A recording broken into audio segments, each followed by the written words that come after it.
Serial आरती अंजलि अवस्थी में वेद अपनी wife के लिए अपनी सास का साथ देने को तैयार है। वह अंजलि अवस्थी को बताता है कि आखिर कैसे वह अपनी बेटी को सही रास्ते पर ला सकती है और उसे सुधार सकती है। सीरियल आरती अंजलि अवस्थी में जल्द ही आपको दिखेगा कि अंजलि अवस्थी अपनी बेटी आरती जैसा रूप धारण करती है और उसके बाद सारे सबूत इकट्ठा करके सबसे पहले आरती को ही गिरफ्तार करवाती है। पुलिस आरती को गिरफ्तार करेगी, लेकिन उसे यह भी समझाएगी कि उसने क्या गलती की थी और कैसे सब लोग मिलकर आरती का इस्तेमाल उसकी मां के खिलाफ कर रहे थे। अब इस बात से गिनी अवस्थी की हालत खराब है। रानी मौजूमदार बेचारी क्या करेगी, उसे कुछ समझ नहीं आ रहा। दामोदर मौजूमदार इस बात को बिल्कुल बर्दाश्त नहीं करेगा कि उसके काम में किसी भी तरह की रुकावट आए, चाहे वह किसी की वजह से भी हो। हाँ, वह रानी मौजूमदार से बहुत प्यार करता है, इसलिए हो सकता है कि वह नरमी बरते, लेकिन मानेगा नहीं।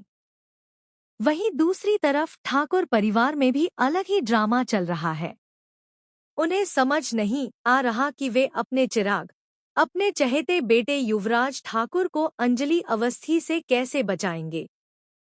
जब अंजलि ने इतना बड़ा जाल तोड़ दिया और इतनी बड़ी साजिश के खिलाफ अकेले खड़ी होकर सब कुछ पलट कर रख दिया, तो युवराज ठाकुर को बचाना उनके लिए बहुत मुश्किल हो जाएगा।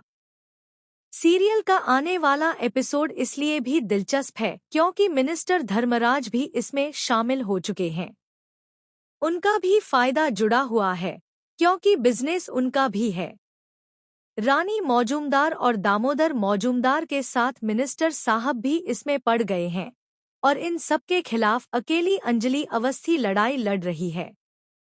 अंजलि अवस्थी आरती बनकर उस घर में चली जाती है जहां आरती अंजलि अवस्थी बनकर रह रही थी।